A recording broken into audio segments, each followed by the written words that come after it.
तुम कहाँ गायब हो गए थे और वो औरत कौन थी? सर जी, जब मैं उस कमरे में छानबीन करने गया था तभी किसी ने पीछे से मुझ पर हमला कर दिया, जिससे मैं बेहोश हो गया। और जब होश में आया तो जंगल में था और एक औरत मुझ पर हमला करने वाली थी। तभी मैंने डर से आपको आवाज दी। क्या उसने कुछ बताया तुमको अपने बारे में, या तुमने कुछ सुना है जिससे हमें कोई मदद मिल सके? नहीं सर, ऐसी कोई बात नहीं की उसने जिससे हमें कुछ पता चल सके। बस तो हमारे पास अब सिर्फ एक ही रास्ता बचा है। वो क्या सर? हमें उस घर में वापस जाना होगा, वहीं से हमें कुछ पता चल सकता है। फिर रुद्र और रामलाल उस घर में वापस चले जाते हैं और देखकर चौंक जाते हैं कि जो सामान उस वक्त घर में मौजूद था अब कुछ भी नहीं था।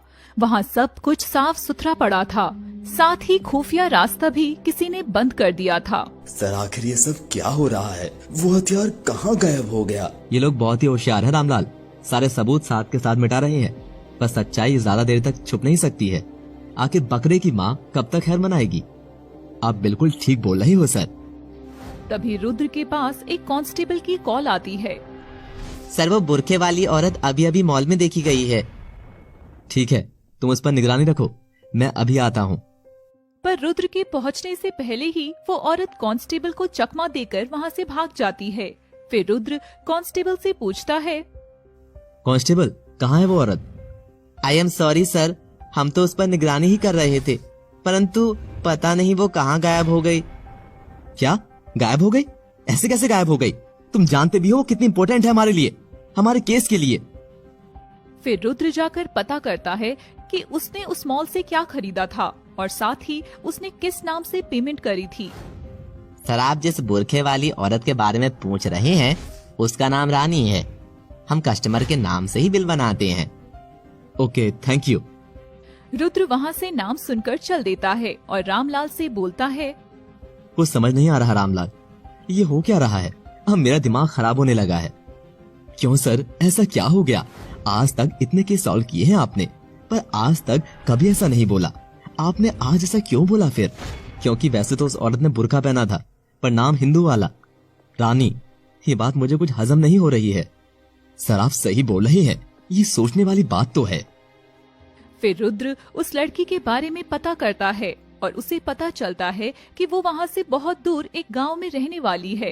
फिर रुद्र और रामलाल वहाँ जाते हैं और उस गांव के प्रधान से उसके बारे में पूछताछ करते हैं। सर आप रानी के बारे में क्यों पूछ रहे हैं? हमें केस के सिलसिले में उससे कुछ पूछना है। क्या आप हमें उसके पास लेकर जा सकते हैं? नहीं साहब, हम आपको उसके पास नहीं लेकर जा सकते। रुद्र ये सुनकर गुस्से से बोलता है, ये क्या बोल रहे हो तुम? तुमको पता भी है अपराधी का साथ देने वाला भी अपराधी होता है। पर रानी कोई अपराध कर ही नहीं सकती साहब। साफ साफ बोलो, कहना क्या चाहते हो? साहब रानी कुछ महीनों पहले ही मर चुकी है और उसकी लाश को हम सब गांव वालों ने ही जलाया था। ये क्या बोल रहे हो? उसके नाम से ही आज मॉल में कुछ खरीदा गया है। मैं सच बोल रहा हूँ साहब, आप चाहें तो किसी भी गांव वाले से पूछ सकते हैं। फिर रुद्र और रामलाल गांव वालों से भी पूछताछ करते हैं। तब उन्हें पता चलता है कि रानी के माता पिता और भाई कुछ दिनों से बहुत परेशान थे। तो पूछने पर पता चला कि रानी घर से बिना कुछ बताए अचानक ही कहीं चली गई।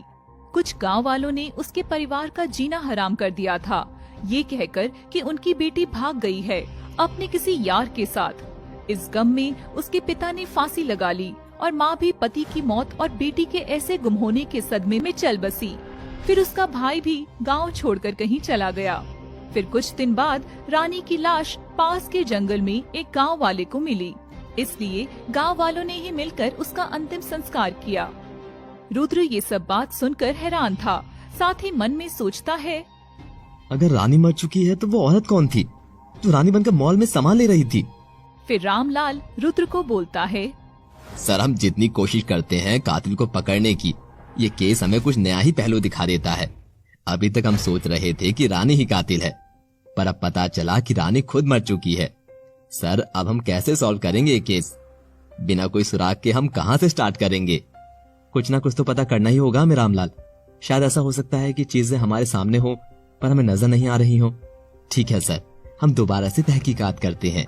रामलाल इतना ही बोलता है कि रुद्र के पास किसी की कॉल आ जाती है और एक आदमी बोलता है, हेलो सर, यहाँ नीलकंठ मंदिर के पास एक लाश पड़ी है।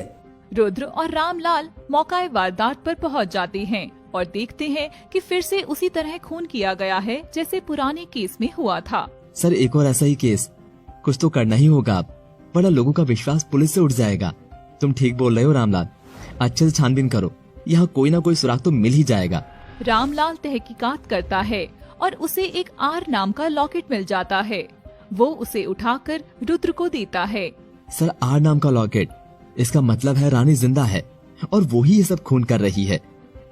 जरूरी नहीं रामलाल कि लॉकेट रानी का ही हो सकता है खूनी ने जानबूझकर ये सबूत छोड़ा हो हमें भटकाने के लिए।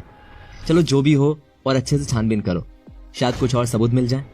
अब मुझे यही लगता है कि कहीं ना कहीं एक लड़की इस केस में इन्वॉल्व है। थोड़ी देर बाद और तहकीकात करने पर रामलाल को एक बस की टिकट मिलती है। रामलाल पता करो कि बस टिकट कहाँ की है और उस बस में किसने सवारी की थी, शायद अब इस केस के उलझे हुए तार सुलझ जाए।